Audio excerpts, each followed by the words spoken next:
Science and Technology.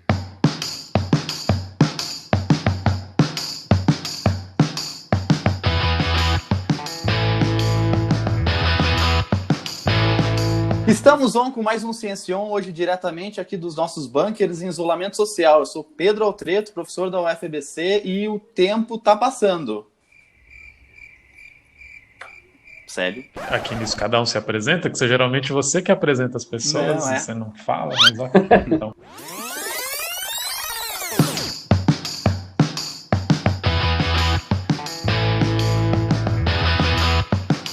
Estamos on com mais um Ciência On, hoje diretamente aqui dos nossos bunkers em isolamento social. Eu sou Pedro Altreto, professor da UFABC, e o tempo tá passando. Olá, eu sou o Célio, professor também da UFABC, e tempo é dinheiro. Saudações, meu nome é Arthur, eu sou aluno de Física da UFABC e bolsista do Ciência On, e espero que todos estejam aí se cuidando da saúde nesse tempo de isolamento, porque é importante. Eu sou o Thiago Duarte, sou aluno de Neurociência aqui da UFABC, e eu não tive tempo de pensar numa frase legal. Então hoje a pauta é sobre a percepção do tempo, como vocês devem ter percebido pelas mensagens aí. A nossa pergunta é: como que o tempo tá passando para você? Tá voando ou tá parado demais agora que você tá em isolamento social? Hoje a gente vai conversar com o professor André Cravo, aqui da UFABC, que tem graduação em Psicologia pela USP, tem doutorado em Neurofisiologia pela USP, com estágio na Universidade de Oxford, pós-doutorado no Instituto de Radiologia da Faculdade de Medicina da USP, foi pesquisador visitante também em Oxford, entre 2016 e 2017. Atualmente ele é professor adjunto aqui da UFABC, tem experiência na área de neurofisiologia e cognição, atuando principalmente em cognição, psicofísica, eletroencefalograma, percepção, atenção e tempo. Ô Cravo, primeiramente, obrigado muito por você ter aceitado fazer essa videoconferência com a gente. Antes da gente começar a falar sobre a percepção do tempo, a gente sempre gosta de apresentar nosso entrevistado. Eu queria que você falasse pra gente como que o tempo passou na sua vida até aqui, né? Como foi a sua infância, se o tempo passou rápido na sua infância, como foi a sua escola, você decidiu ser o pesquisador que você é hoje. Primeiramente, obrigado. Bom, obrigado pelo convite, é um prazer estar aqui. Ainda mais hoje, nessa situação curiosa, caiu bem falar sobre tempo, nesse isolamento que a gente está. E para falar um pouco da minha história, então, eu cresci numa família que meu pai já era e continua sendo cientista, então meu pai também é neurocientista, na verdade. A minha mãe é professora, então desde jovem a gente teve muita discussão sobre ciências, e eu sempre me interessei muito por neurociência. Quando eu comecei a pensar em entrar na faculdade, não tinha ainda algo como um curso de neurociência. Então, se você quisesse estudar neurociência, você tinha que fazer um caminho meio tangencial, então ou via psicologia, ou via biologia, ou via medicina. Então, não tinha ainda um curso tão claro de neurociência. Vocês devem ter visto, então, que eu fiz um caminho curioso, né? Comecei em psicologia, fui para neurofisiologia, fiz algumas coisas depois no Instituto de Radiologia, mas é um pouco o caminho que a maioria dos neurocientistas faziam no Brasil. Então, se você pegar lá nosso departamento de neurociência, os professores de neurociência da UFABC, cada um veio de um caminho um pouco curioso, porque não tinha um caminho óbvio para fazer neurociência. Mas desde o começo da minha graduação, mesmo em psicologia, eu sabia que eu queria estudar uma coisa um pouco mais cognitiva. Então, no Brasil, a psicologia tem uma tradição muito forte de clínica, né? Ou a pesquisa ainda está muito focada em behaviorismo. Eu gosto muito das duas áreas, são bem interessantes, mas meu foco sempre foi em algo mais de neurociência. Eu acabei fazendo meu caminho um pouco nesse sentido. Bacana, Cravo. Impressionante. A gente faz essa pergunta, né, para conhecer o pesquisador. Normalmente o pessoal começa a falar a partir da faculdade, né? Mas de que cidade que você é, originalmente? Eu sou de Jundiaí, então, lá do lado de Campinas. Hoje não é uma cidade mais tão pequena, já está acho que com mais de 500 mil de habitantes, mas comparado com São Paulo, se nem comparado com São Paulo, toda cidade é pequena, né? Mas seu pai, ele dava aula em universidade? Dava, então meu pai, a formação dele é fisioterapia, aí depois ele foi professor do ICB na USP, depois ele mudou, na época, a Escola Paulista de Medicina, e hoje em dia na Universidade Federal de São Paulo, na Unifesp. Ele é professor ainda, ele trabalha com neurociência, mas ele trabalha com coisas mais ligadas com neurofisiologia, mas já tinha um pouco essas discussões de neurociência em casa, até por causa da formação dele. Você era um aluno exemplar na escola ou não? Médio. Durante o antigo colegial, né, o ensino médio, acho que eu dava um pouco de trabalho, mas eu sempre me interessei muito por estudo, então eu nunca fui um aluno preguiçoso. Na psicologia, como eu falei, assim, a formação de psicologia é muito ampla, então tinha coisas que me interessavam mais, coisas que me interessavam menos, e acho que o quão bom aluno eu era dependia um pouco do nível de interesse que eu tinha naquele assunto. Na época que você era estudante, a sua maior fonte de inspiração foi o seu pai mesmo ou foi algum professor da época do ensino médio? Eu acho que foi uma mistura, assim. Acho que meu pai sempre teve esse caráter muito questionador, que é interessante, né? Então sempre me estimulou nesse sentido. No colégio eu tive professores muito bons de ciência, que também estimularam bastante esse tipo de questionamento. E assim que eu entrei na psicologia, logo no primeiro ano, eu comecei a trabalhar, já fazendo iniciação científica, com um professor do ICB, o Marcos Vinícius Baldo, que foi um professor que depois eu fiz toda a minha formação com ele. Então eu comecei a trabalhar com ele em 2001, comecei da minha graduação, e eu trabalhei com ele até o final do meu doutorado em 2011. 10 anos trabalhando com ele. Então ele também tem uma influência importante na minha formação. Bacana, então a gente vai falar sobre tempo. A percepção de tempo é estudada em diversas frentes, uma delas é com o Prêmio Nobel de Medicina em 2017. Esse é o nosso assunto com o professor André Cravo, logo após a vinheta do...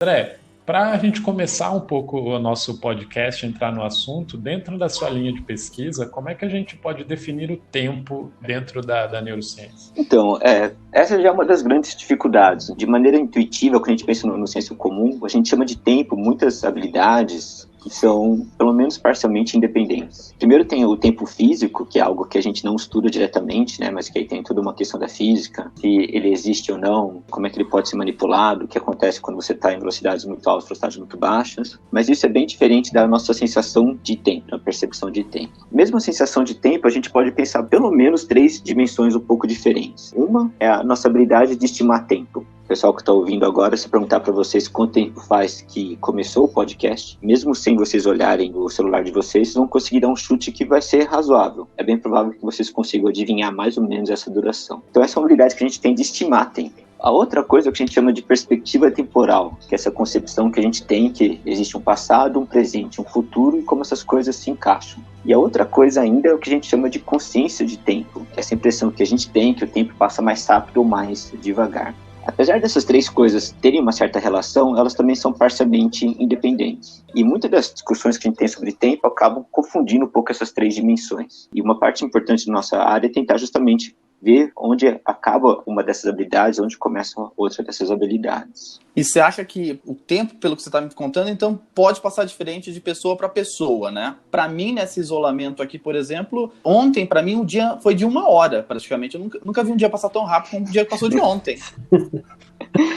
De novo, vai depender um pouco de qual desses aspectos a gente tá falando. Uma coisa que acaba complicando um pouco nossa discussão, né? Quando a gente pensa em tempo, a gente pensa muito em relógio. O relógio é um artefato fantástico, porque ele tem um mecanismo muito simples, e com esse mesmo mecanismo ele consegue dar conta de explicar todos esses fenômenos. Percepção de segundos, horas, dias, quanto tempo durou o dia ontem, que dia do mês a gente tá, que época do ano a gente tá. E parece uma coisa tão simples que a gente fica meio surpreso quando a gente percebe que o nosso cérebro não é assim. Então, no nosso cérebro, coisas diferentes são chamadas de maneiras diferentes. Para responder mais diretamente a sua pergunta, quando a gente fala de intervalos pequenos, aí na casa de centenas de milissegundos a segundos, um fator que influencia muito a nossa percepção de tempo é a atenção.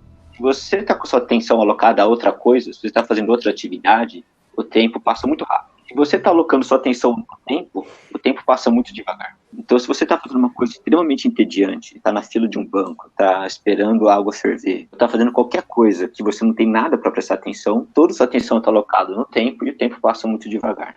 Se você está distraído fazendo algo muito legal, toda sua atenção está nessa outra coisa, o tempo passa muito rápido.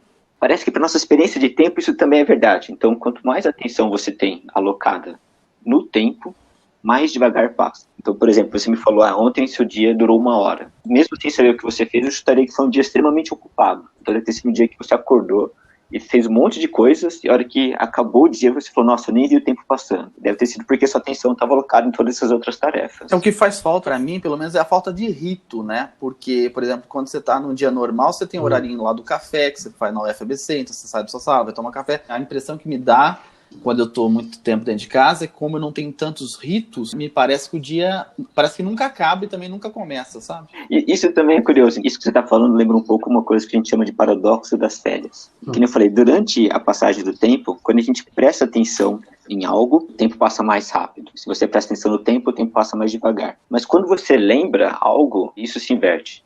Então parece que para você estimar quanto tempo durou algo no passado, a estratégia que humanos usam é chamar quantos eventos ocorreram. E aí, quanto mais eventos você lembra, mais longo você estima que foi aquela duração. Por que a gente chama esse paradoxo das férias, né? Porque nas férias, durante as férias, você está se divertindo tanto que você não percebe o tempo passando. Mas depois, quando você lembra daquilo, você lembra de tudo que aconteceu, e aí parece que durou muito. Quando você está fazendo uma coisa chata, que nem você passa um dia esperando para ser atendido no banco, por exemplo. Durante é horrível, mas depois quando você lembra, parece que passou voando. Pode ser o que está acontecendo com você, né? Como a gente está sem rotina, cada dia é novidade, a gente não presta atenção em nada, o tempo passa voando. E quando você olha para trás, você pensa, nossa, ontem acordei, eu tive que adaptar minha rotina por causa disso, eu cuidei do meu filho, eu cuidei do meu cachorro, depois eu fiz faxina. E aí quando você olha, parece que você fez um monte de coisas num período que parece que não caberia todas essas coisas.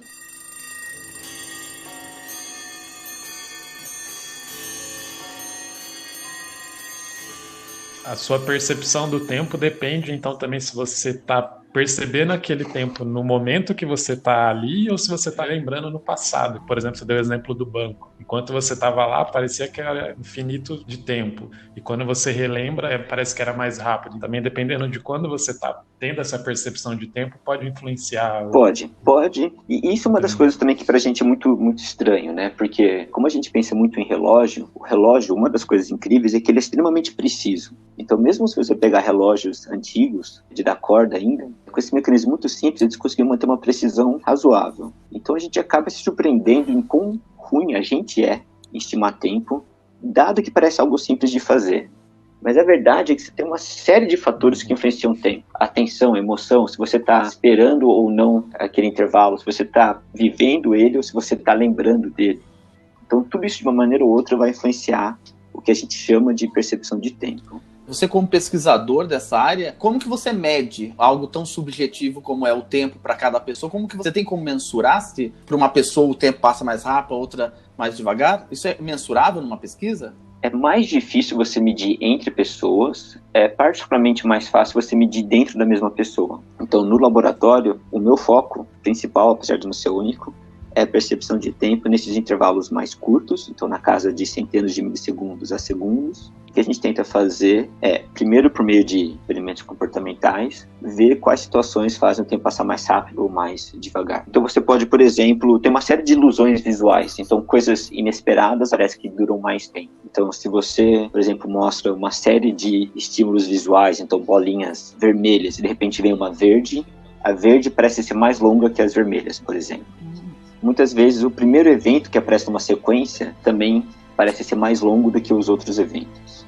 Então você consegue controlar uma série de ilusões visuais e aí você consegue tentar entender quais são as situações que estão gerando aquela ilusão. Além disso, no laboratório, então, a gente faz isso de maneira comportamental, mas uma outra coisa que a gente faz no laboratório comumente é registrar a atividade cerebral enquanto a pessoa faz a tarefa. Então, em laboratório, a gente consegue usar o EEG, né, que é o eletroencefalograma, e o EEG consiste em uma série de eletrodos que você põe na cabeça da pessoa, então não é invasivo, você coloca um gel e coloca esses eletrodos, e aí você consegue ter uma medida direta do que está acontecendo no cérebro. E aí a gente também tenta entender os mecanismos relacionados com o processamento de tempo.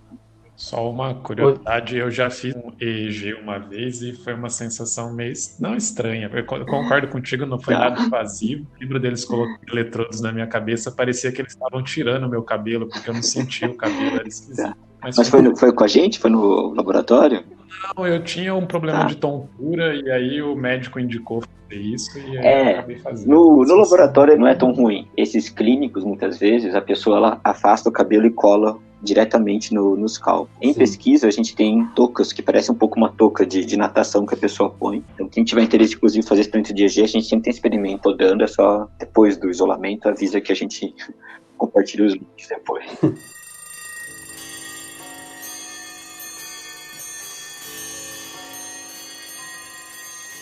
André, só pra saber, você falou um pouco sobre quando a gente se diverte, o tempo passa um pouco mais rápido e tal. Eu queria ouvir um pouco mais disso e também ouvir de vocês o que pra vocês o tempo passa muito rápido e o que outras coisas que vocês fazem demora muito tempo pra passar. E o quanto será que a quarentena mudou isso pra vocês? Pelo menos pra mim, o meu dia não tá rendendo nada, cara. Por pegar ônibus, sair de casa, é o que o Pedro falou um pouco da rotina. Como tudo tá concentrado num ambiente só, parece que o tempo eu não tô conseguindo controlar mais nada. O tempo, quando a gente se diverte, o tempo passa mais rápido, mas na verdade pode ser qualquer coisa que distrai a gente do tempo. Então pode ser se divertir, Sim. pode ser fazer uma tarefa difícil, quem aí tá entrando na faculdade, durante uma prova o tempo passa voando. Então você está lá tentando resolver, e quando você vê, você está na página 1 e já foi metade do tempo. Então qualquer tarefa que requer muita atenção vai fazer o tempo voar. No meu caso, limpar o banheiro, pra mim, gasta um bom tempo. Eu tô fazendo isso direto. Mas tá odiando ou não? Olha, você sabe que não? É porque como eu fico o dia inteiro na frente do computador, quando eu saio pra fazer, até lavar louça, qualquer coisa, eu dou um valor imenso àquele momento, porque é uma coisa diferente, né? Tô explorando a sacada. Então, isso é outra coisa curiosa. Coisas novas, dependendo, também podem mudar a nossa sensação de tempo. Então, como eu falei, coisas inesperadas normalmente são percebidas como mais longas. Coisas rotineiras são percebidas como mais rápidas, principalmente quando a gente lembra. Que nem o Thiago falou, né? No meu dia a dia, eu tinha meu dia fechado. Então, eu acordava, fazia isso, pegava ônibus. E isso, por um lado, traz menos esforço cognitivo. A gente fica muitas vezes menos cansado. De repente, você olha para trás e você vê que passou um mês voando. E você não viu o que aconteceu porque todo dia você fez a mesma coisa. Quando tem muita novidade, então quando a gente começa um emprego novo, começa uma faculdade nova, começa algo novo, aí quando você lembra, você tem essa inversão. Então agora parece que aquele ano foi cheio, aquele mês foi cheio, porque você consegue lembrar de todos os eventos que aconteceram naquele período. Por isso que eu fiz até a pergunta no começo, conforme a gente envelhece, né? Eu não sei se isso é um problema biológico, até é uma boa pergunta aí pra ti. Tem alguma coisa a ver com a plasticidade do cérebro, alguma coisa desse tipo? Porque parece que quando a gente começa... A nossa infância parece uma eternidade, né? A adolescência menos e a vida adulta, de repente, 40 anos, né? Eu ainda não tô com 40, só pra avisar.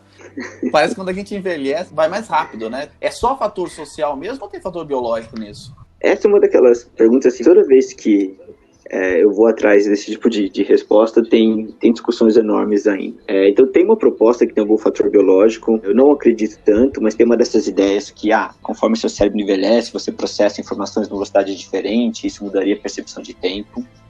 Eu acho meio ousada demais essa proposta, então não sei o quanto eu concordo. Mas parece que um fator importante é essa ideia de rotinas. Quando a gente pensa na escola, então o ensino médio são 3 anos. Ainda são 3 anos, acho. Na minha época era colegial, mas acho que o ensino médio ainda são 3 anos. Né? Então você imagina que 3 anos que mudam muito a sua vida, né? Porque você acabou de entrar, depois tem o segundo ano, depois no terceiro ano você já está no vestibular.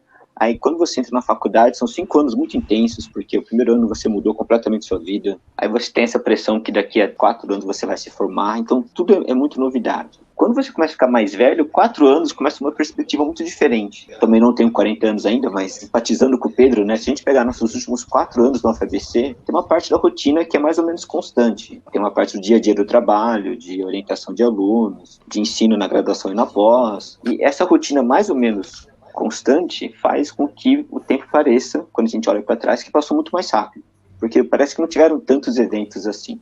Nesse sentido, esses eventos marcantes são importantes. Quando você vê a chegada de filhos, mudança de emprego, com certeza, né, algo que vai mudar para sempre todo mundo que está vivendo por isso agora, o pré e o pós-Covid, né, que vai ser um marcador importante. Então, 2020 vai ser para sempre o ano do Covid. E muita gente talvez olhe para trás e ache que vai ser um ano muito longo de pensar, olha tudo que aconteceu em 2020. Né? Começou com as queimadas, chuvas intensas em São Paulo e agora vai saber quanto tempo aí de isolamento por causa do Covid. Pelo que eu entendi, é só você ter novidade na vida que parece que você vive mais, então. Você lembra melhor. Então depende do que você está chamando de viver mais, mas é verdade. Quanto mais novidades você tem, mais fácil é você lembrar do passado e isso aumenta a sua sensação de tempo. Isso parece que é verdade. Então, o segredo é uma vida agitada. Se é isso que você quer, assim, de ter tempo, é um bom jeito.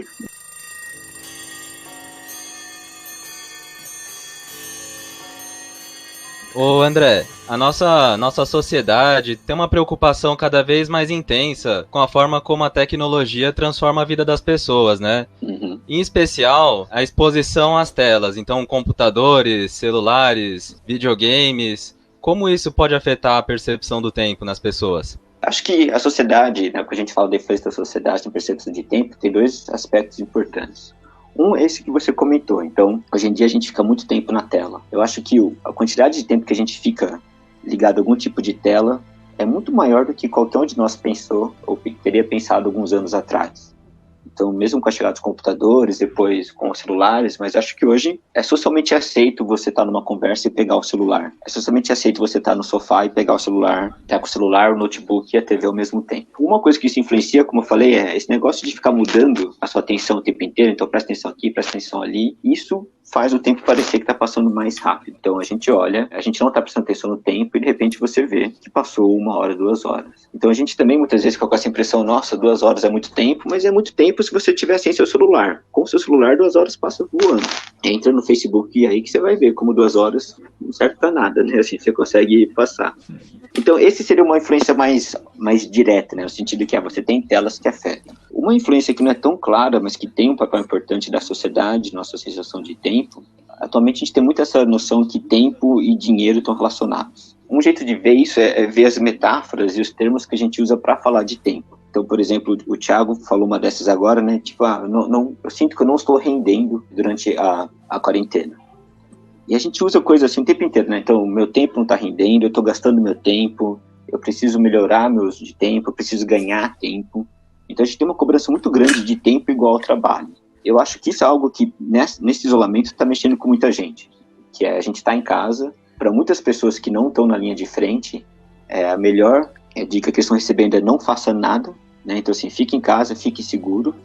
Mas aí, rapidamente vem essa sensação, estou gastando meu tempo deveria estar sendo gasto em render, em alguma coisa diferente. Então, entra um outro aspecto que é essa pressão temporal que a gente tem a gente tem que estar trabalhando o tempo inteiro, e qualquer coisa diferente disso é tempo jogado fora, é dinheiro jogado fora, quase, né? E falando em isolamento, você acredita que todo mundo que estiver nesse isolamento que eu estou falando, não as pessoas que estão na linha de frente, mas todo mundo que estiver em isolamento vai ter a mesma percepção de tempo? E se isso durar muito tempo, esse efeito dessa percepção de tempo pode ter algum efeito permanente na percepção de tempo das pessoas? Então eu sei que isso precisa se desenvolver uma pesquisa mais específica com relação a isso. Mas com base na sua experiência, o que você acredita? Todo mundo vai passar pelas mesmas fases, vai ter a mesma percepção de tempo? Como você falou, acho que assim, precisa ter uma pesquisa.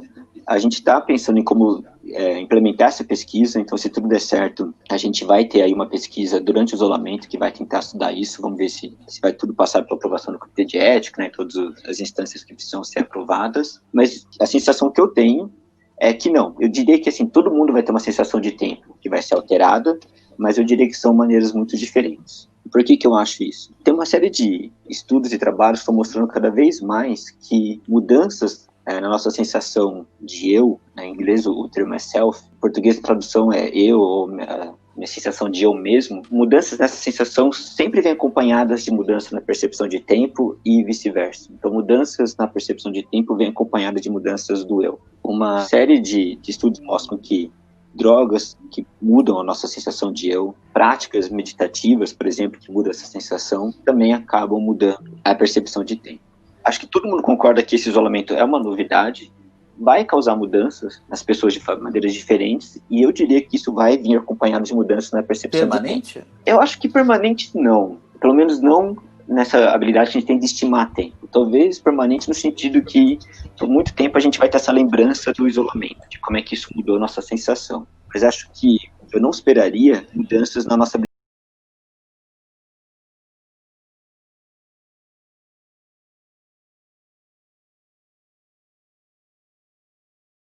A gente tem visto bastante que a nossa percepção do tempo tem um pouco a ver com a biologia, com o cérebro. Alguma coisa que afete o cérebro, por exemplo, um quadro depressivo, pode interferir na nossa percepção de tempo? Pode. Acho que mesmo que a gente falar então agora da habilidade, né, de estimar tempo, a gente tem aí um espectro muito amplo que animais humanos e não humanos podem estimar tempo. A gente consegue estimar desde intervalos muito curtos, então, por exemplo, para a gente localizar de onde vem um som que a gente está ouvindo, a gente usa o intervalo que o som chega nas 2 orelhas. Então, esse é um intervalo muito curto que a gente usa para estimar de onde vem o som.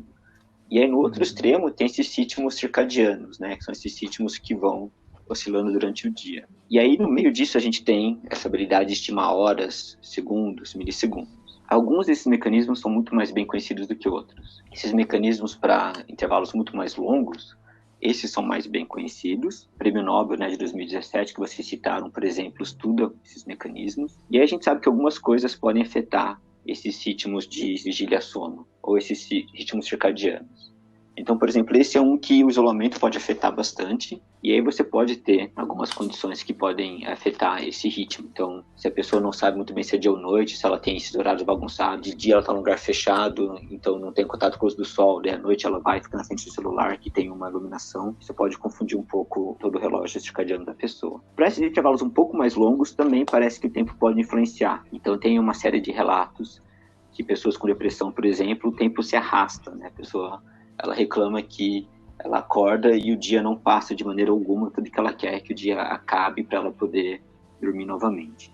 Outras doenças, né, como Parkinson, como Alzheimer, parece que também tem uma certa influência, muitas vezes com outros intervalos. Então, para Parkinson, parece que tem uma dificuldade para intervalos um pouco mais curtos, na casa aí de centenas de milissegundos. Tudo isso para mostrar que o fato de a gente ainda não ter a doença que afeta a percepção de tempo também dificulta um pouco o nosso entendimento disso. Por exemplo, né, existem aí alguns casos clínicos famosos na área de memória que foram fundamentais para a gente entender como a memória funciona. Então, você tem um paciente que tem uma lesão específica que muda a memória de um jeito muito específico. Para tempo, tudo isso é um pouco mais bagunçado. Então, você tem algumas doenças que afetam um pouco a percepção de tempo nessa escala.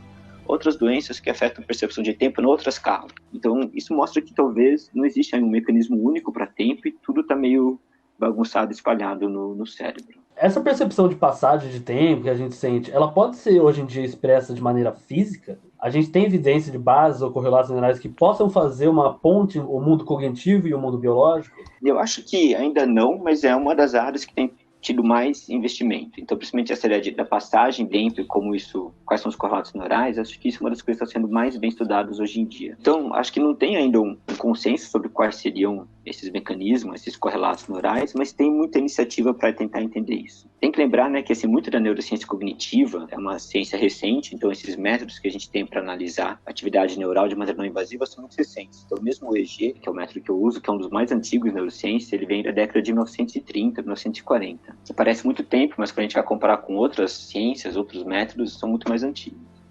Então, hoje em dia tem investimento nisso, não tem ainda um consenso. Acho que o que tem muita gente propondo é que uma das maneiras que a gente estima tempo é justamente por esse acúmulo de mudanças da atividade sensorial. Então, a ideia é que uma das maneiras que a gente estima tempo não é por meio de um relógio, mas sim tentando estimar quanto de mudança aconteceu no nosso ambiente naquele intervalo. E aí, quanto mais mudanças tem, mais enviesado nossa percepção é que mais tempo passou. E quanto menos mudanças tem, menor sensação de duração que a gente tem.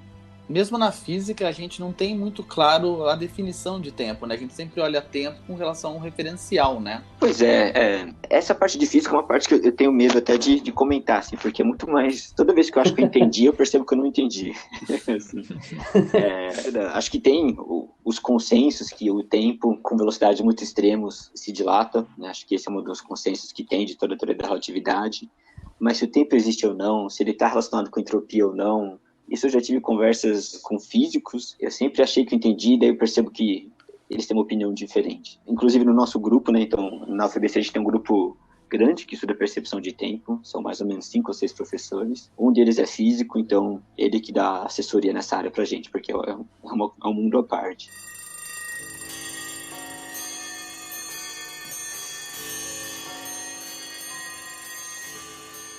Eu queria uma curiosidade, né, mudando um pouco de assunto, é que você fala bastante do EEG, que é uma técnica que você usa para fazer sua pesquisa. Você poderia explicar para a gente o que é um EEG, mais ou menos, e que tipo de informação você tira disso? Sim, então o EEG, o equipamento, acho que deu uma descrição breve, né, mas são eletrodos que você posiciona no escalpo. Esses eletrodos eles vão capturar basicamente flutuações elétricas do cérebro. Tem que lembrar que a gente está pegando essas flutuações do escalpo, né? Então, a gente imagina que o cérebro se comunica, uma das maneiras que o cérebro se comunica, talvez uma das mais importantes, né? Tudo indica, é por meio de impulsos elétricos. E você pode medir esses impulsos em diferentes escalas. Então, você pode fazer medições invasivas, né? Você pode, por exemplo, descer com um eletrodo, e aí você consegue medir a atividade de populações neurais muito próximas daquela população. Você pode fazer isso em modelos animais, você pode fazer isso em situações de cirurgia, por exemplo. Quando você faz isso, você está pegando a atividade daquela população muito precisa. No EEG, o que a gente faz é pegar a atividade da população como um todo. Então, a gente tem uma série de eletrodos, a gente está pegando a população na parte de fora do cérebro. Uma maneira intuitiva de pensar nisso, imagina que nos bons tempos, né, antes do isolamento, que existiam jogos de futebol ainda, né, então se você está lá no Pacaembu, por exemplo, você poderia descer com um microfone e colocar o microfone do lado de alguém que está assistindo o jogo. Tudo que essa pessoa fala, você vai conseguir ouvir com perfeição. Então quando a pessoa está quieta, você não pega nada, a pessoa fala, você ouve. Você tem uma precisão enorme e você está ouvindo a atividade daquela pessoa. Com o EEG, o que a gente está fazendo, a gente tem um monte de eletrodos, é como se fosse um monte de microfones fora do Pacaembu. E aí a gente está tentando descobrir o que está acontecendo dentro do Pacaembu com os microfones do lado de fora. O que a gente consegue pegar? A gente consegue pegar mudanças consistentes onde uma parte grande da população está fazendo a mesma coisa. Então, se sai um gol, se sai um impedimento errado, se todo mundo grita junto, você consegue pegar bem no EEG. Se cada pessoa está fazendo uma coisa, se é uma parte chata do jogo, intervalo, e cada um está conversando sobre alguma coisa, aquela atividade tende a se cancelar e você não pega nada muito interessante. Então, o que o EEG faz é medir a atividade sincronizada de populações neurais. E isso pode fazer a gente entender, por exemplo, como que o cérebro estima tempo. Então, você pode pensar, uma das perguntas que a gente quer fazer, se quando a pessoa, por exemplo, estima 10 segundos, se o cérebro segue uma sequência de estados. Então, você pode pensar, quando a pessoa vai estimar 10 segundos, o cérebro começa no estado A, depois vai para o estado B, depois para o estado C. Cada estado seria padrão de atividade daquela população, né? Seria como se o Pacaembu estivesse cantando uma música em cada um desses estados. Aí a pergunta e agora, se o cérebro tiver que estimar 5 segundos? O que a pessoa faz? Ela vai pela mesma sequência de estados, mas mais rápido? Ou ela usa uma outra estratégia? Por exemplo, eu peço para vocês, estima aí para mim 8 minutos. Você fala, nossa, 8 minutos é muito tempo. Vou cantar Floresta Caboclo, que tem 8 minutos, né? E aí, a hora que acabar, eu sei que vai dar 8 minutos. Fala, tudo bem, agora estima pra mim 5 minutos. Aí, o que você vai fazer? Você vai cantar uma outra música ou você vai tentar cantar Floresta Caboclo mais rápido? Esse é o tipo de coisa que com o EEG a gente conseguiria ter uma ideia. Se a pessoa está fazendo a mesma coisa mais rápido ou se ela está usando uma estratégia diferente. A minha pergunta é que você está percebendo que eu estou tentando aprender um jeito de viver mais, né? E isso daí mudaria, se esse tipo de percepção mudaria de pessoa para pessoa. Por exemplo, pedir para contar 8 minutos, e os recursos que eu usaria do meu cérebro seriam diferentes de uma outra pessoa que estivesse passando por uma outra situação. Por exemplo, se uma pessoa está muito estressada, ela usa outros recursos do que uma pessoa que não está tão estressada. Se existem modos da gente conseguir... Eu tô querendo dar um jeito de fazer o tempo durar mais para mim, né? Depois perceber, né? Tá. E de novo, acho que depende do que você quer dizer por durar mais. Uma das maneiras que a gente fala de fazer o presente durar mais é você estar mais presente no momento, né? Então tem todas essas técnicas meditativas, por exemplo, que tentam fazer isso. Existe uma série de estudos que mostram que pessoas que meditam, muitas relatam que a sensação de tempo desaparece. Comum nesses estados extremos de meditação, se você pegar meditadores bem treinados, o relato é que é como se o tempo e o espaço não existissem. Então não é mais que o tempo passa mais rápido, mais devagar, o tempo para de existir e você está meio que numa situação única. É um relato difícil, né? Quando você fala, mas que sensação é essa? Mas é um relato que aparece em várias situações. Então, em práticas meditativas, em algumas patologias isso aparecem, algumas substâncias parecem gerar efeitos parecidos. Então, apesar de ser uma sensação contra-intuitiva, é comum você ouvir relatos disso em algumas situações. Se a pergunta for como eu faço meu presente ser mais longo, um jeito é você usar esse tipo de prática. Se você quiser fazer o seu passado parecer mais longo, aí aquela outra ideia de fazer coisas diferentes ajuda, né? Você ter marcadores temporais ajuda. A cada dia você faz uma coisa nova, é muito mais fácil você lembrar, né? Então, o que eu fiz do isolamento? O dia 1 foi o dia que eu aprendi a fazer tal coisa. O dia 2 foi o dia que eu implementei tal rotina na minha casa. O dia 3 foi o dia que eu comecei a fazer exercício. O dia 4 foi o dia que eu fiquei com dor de fazer exercício, né? Assim, alguma coisa. E aí vai dar a sensação que aquele período que você viveu foi mais longo porque você tem mais memórias daquilo. E existe alguma substância que a gente pode usar, ou não que a gente deveria usar, mas existem substâncias que alteram essa percepção do tempo? Então, assim, de maneira geral, estimulantes fazem o tempo passar mais rápido, drogas que diminuem a atividade do sistema nervoso central fazem o tempo passar mais devagar. Então, estimulantes, desde os estimulantes legalizados, então, cafeína, é o mais famoso, né? Mas se você pegar casos mais extremos, cocaína ou qualquer tipo de droga que possa afetar o sistema dopaminérgico, isso, de maneira geral, faz o tempo passar mais rápido. depressivos do sistema nervoso central, então alguns anestésicos fazem o tempo passar mais devagar. E aí você vai ter o contrário, né? Você vai ter a pessoa achando que o tempo está passando um pouco mais devagar. De novo, isso são mudanças momentâneas, né? Então quando a pessoa toma algum tipo de remédio que aumenta, ou bloqueia a captação dopaminérgica, aumenta a produção de dopamina no cérebro, enfim. O mesmo intervalo vai ser percebido como mais longo, porque parece que o tempo está passando mais rápido.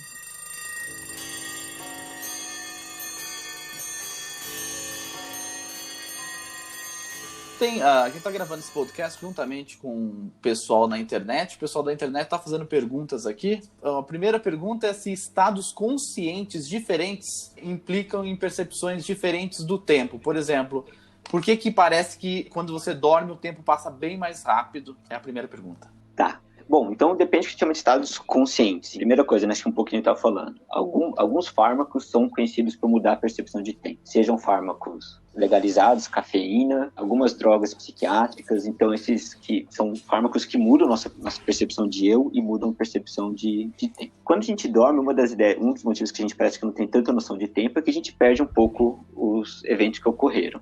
Mas não é verdade que a gente perde completamente a noção de tempo dormindo. A grande maioria de nós, quando você dormir e você acorda, você tem uma noção grosseira se você dormiu muito ou pouco. Então você está ainda registrando um pouco da percepção de tempo. Se alguém aqui já teve uma experiência de tomar um anestésico, aí é muito diferente. Espero que ninguém tenha passado por isso, mas se você já tiver passado, quando você toma um anestésico geral, você acorda sem ter a mínima ideia se você dormiu 1 hora ou 2 dias. Uma sensação muito diferente. Isso indica que algumas das áreas que o anestésico age são importantes nessa preservação da noção de tempo durante o sono. Então, o sono, se você acordar, você tem uma ideia grosseira, pelo menos. Nossa, dormi demais, dormi de menos. Com alguns outros estados, aí, essa sensação de tempo se perde completamente. Eu fiz endoscopia uns 2 anos atrás, foi a primeira vez que eu tomei Propofol, eu acho. Pra mim, é como se eu tivesse fechado o olho e aberto em outro lugar. Pra mim, não passou 1 segundo de tempo. E tem alguns, o Propofol ainda ele é leve, né? Tanto que normalmente o médico ele consegue te acordar, né? Ele te chacoalha e você já acorda. Se você pegar algum de uma cirurgia um pouco mais complicada, é uma sensação muito estranha, né? Você perde completamente a consciência. E quando você acorda, se você não estiver numa sala iluminada, você não tem a mínima ideia mesmo de quanto tempo passou. Bacana. Essa pergunta veio pelo Twitter aí do @Ciencion. A gente tá falando muito de ser humano, mas eu imagino que isso também deva existir para os animais, né? Acho que os animais também devem ter uma percepção de tempo que pode variar, né? Então, isso daria fazer um programa só sobre isso, inclusive, porque é muito interessante. Assim. Então, o que acontece? Depende de que escala você quer ver. Alguns estudos clássicos de tempo foram feitos, por exemplo, com abelhas. Então, tinha um pesquisador que ele tomava café da manhã todo dia, num certo horário, no jardim dele. Todo dia as abelhas estavam lá. E aí, um dia, ele foi tomar o café da manhã mais cedo, percebeu que não tinha abelha. Ele achou isso estranho, porque ele falou, na cabeça dele, né, a ideia inicial dele é que as abelhas vinham porque elas tinham algum tipo de informação que tinha algo para elas pudessem possivelmente comer para isso. Mas ele percebeu que não, que elas estavam sincronizadas no tempo. Então ele começou a fazer uma série de experimentos, ele tomava café da manhã mais tarde, mais cedo, para ver como é que as abelhas conseguiam aí sincronizar o relógio delas com o café da manhã. Essa é uma escala longa, né? Assim, são coisas que acontecem no dia. Com animais, os modelos mais comuns, não únicos, mas com ratos e pombos, você consegue fazer coisas bem complexas. Então você consegue ensinar um pombo a replicar um intervalo de 1 minuto, por exemplo. E aí como é que você faz isso? Tem várias maneiras, mas uma das mais comuns é você ensina pro pombo que ele vai apertar uma barrinha e ele vai ganhar comida, e aquela barrinha vai voltar a funcionar só depois de 1 minuto, por exemplo. Ele aprende isso muito rápido. Então ele aperta a barrinha, fica 1 minuto fazendo as coisas dele, e aí depois de 1 minuto ele vai e aperta de novo. E você consegue, então, fazer isso também em outros animais. Isso ajuda a gente a entender um pouco de como o tempo funciona. Então, alguns modelos vão propor que o pombo faz é fazer meio que uma dancinha que vai durar 1 minuto para poder estimar tempo, né? Então, ele faz toda uma série de comportamentos, e aí ele sabe que esses comportamentos duram 1 minuto, e ele vai lá e tenta ganhar o reforço novamente. Também não é 100% claro, tem outras teorias que vão propor maneiras diferentes, mas isso também ajuda a gente a entender possíveis mecanismos para percepção de tempo. Ô, Thiago, a gente tá com uma boa audiência aí, parece, nas redes sociais. Tem mais pergunta aí, não? Então, tem uma pergunta aqui do Antônio, que veio aqui do Twitter também. Ele perguntou por que quando a gente volta dos lugares, vai numa viagem, algo do tipo, parece que é sempre mais rápido do que quando a gente foi. cabe um pouco naquilo Então, da atenção que você falou, de coisas novas. cabe. Tem algumas coisas diferentes que podem acontecer, né? Uma é novidade. Então, quando você está indo para um lugar, você não tem a mínima ideia de quanto tempo vai demorar aquela viagem, e aí parece que demora um pouco mais. Então, quando você faz um caminho novo para a faculdade, quando você mudou para um lugar novo, quando você vai para uma viagem, aquilo é novidade e parece que dura mais do que quando a gente já conhece, quando aquilo é rotineiro. Mas muitas vezes também tem a questão da ansiedade, né? Então, muitas vezes a gente está mais animado para chegar no lugar da viagem do que para voltar. Parece que o tempo está passando mais devagar, né? Você quer chegar logo. Sim. Muitas vezes, quando você vai voltar para casa, você não está tão animado para chegar logo em casa, né? Então, aí o tempo acaba parecendo um pouco mais rápido.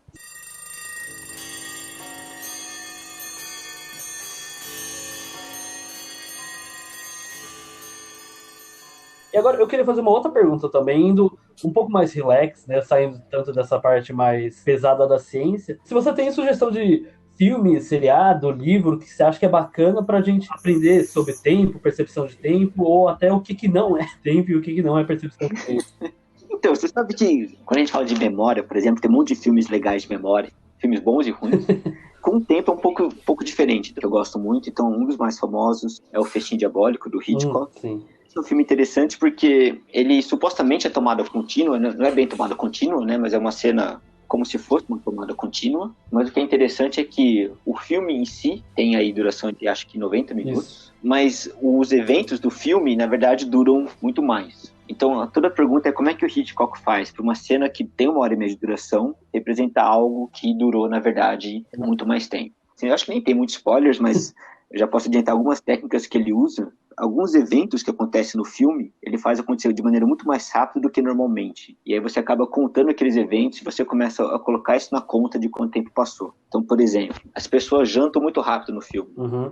Então, você fala, normalmente uma janta dura tanto tempo, a janta lá as pessoas comem um pouco mais rápido, para você meio que ter essa ideia de, as pessoas jantaram, então deve ter passado aí 40 minutos da janta. Sim. Você tem pistas de o céu escurecendo e o céu amanhecendo, que também dá uma ideia que o tempo está passando, porque você fala, bom, agora amanheceu, agora o tempo é um pouco mais longo. Esse é um filme que brinca um pouco com isso. Ah, bacana. Tem um outro filme que não fala tanto sobre tempo, mas que é interessante, que eu sempre esqueço o nome do diretor, talvez o Thiago saiba melhor do que eu, que é o Boyhood. Ah, é do Richard Linklater. Isso, então, o Boyhood é um filme que foi gravado em 12 anos, ele fazia uma parte do filme por ano, e é muito legal porque você vê, então, os atores envelhecendo, né, é uma criança, inclusive, né, que começa pequena e vira adulta no fim, você consegue acompanhar, e esse mesmo diretor tem aquela trilogia, né, Antes do Amanhecer, Antes do Entardecer e Antes do Anoitecer, que também foram gravados com intervalo e também brinca um pouco com essa noção de tempo real versus tempo filmado. Ah, não, bem bacana.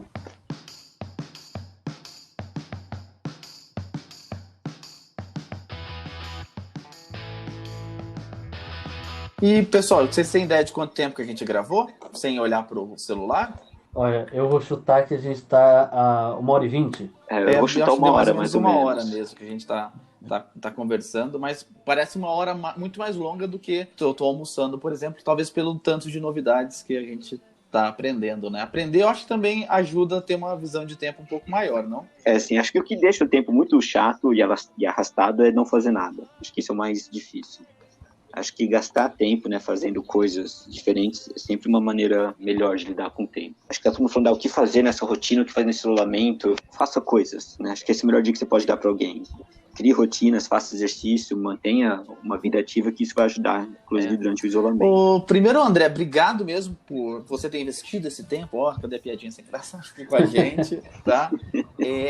O Ciencion, ele tem essa ideia de podcast, a gente também tem uma ideia de sempre tentar estimular o pessoal que está no ensino médio, vir para a universidade, novos campos de pesquisa que estão nascendo. O seu, por exemplo, é um campo de pesquisa bastante novo e talvez pouco conhecido pela grande maioria das pessoas. Eu queria que você deixasse uma mensagem final para o pessoal que está ouvindo de casa aí do ensino médio ou do seu confinamento, do seu bunker aí. Para o pessoal do ensino médio, acho que para quem gosta desse tipo de assunto de pesquisa, o que eu posso dizer é um assunto legal. Acho que o tempo, não só ele é um assunto por si só interessante, mas ele esbarra numa série de coisas interessantes. Então, a gente fala de tempo, o tempo está envolvido em ação motora, está envolvido em esporte, está envolvido em tomar decisão, está envolvido em linguagem, está envolvido em música. Então, uma série de coisas legais esbarram em tempo. Então, uma área que eu sou sempre suspeito. E sobre o isolamento, como eu falei, a melhor coisa para você gastar o tempo do isolamento é fazendo coisas novas e interessantes. Façam atividades diferentes, leiam, pode até jogar videogame, não tem problema se você não fizer só isso, né? Mas assim, acho que se mantém ativo. A pior coisa que pode acontecer agora é a gente vai começar a ficar um pouco mais deprimido, e o isolamento social não é fácil, então vale a pena a gente se manter ativo para, como você falou, sair dessa melhor. Só tenho que agradecer o André, obrigado pela sua presença, foi muito bacana ouvir sobre esse tema e bola pra frente. O tempo anda. Isso nunca muda. Antes de finalizar, então, convidar todo mundo a seguir a gente nas redes sociais. Eu acho que você deve estar com bastante tempo aí na frente das telas, Facebook no Ciencion aí. Depois que você sair dessa quarentena aí, a gente vai deixar os links de possíveis experimentos aí do André Cravo, a página dele, para você entrar em contato, conversar mais. E tenho certeza que ele vai participar de muitos outros podcasts, muitos outros episódios aqui com a gente, não só sobre tempo, mas relacionado a isso. Esquecendo que Boyhood tem no Amazon Prime. A Amazon Prime não tá pagando nada pra gente, mas tem na Amazon Prime pro pessoal assistir, tá bom? Obrigado, viu, André? Maravilha. Muito aí pela atenção.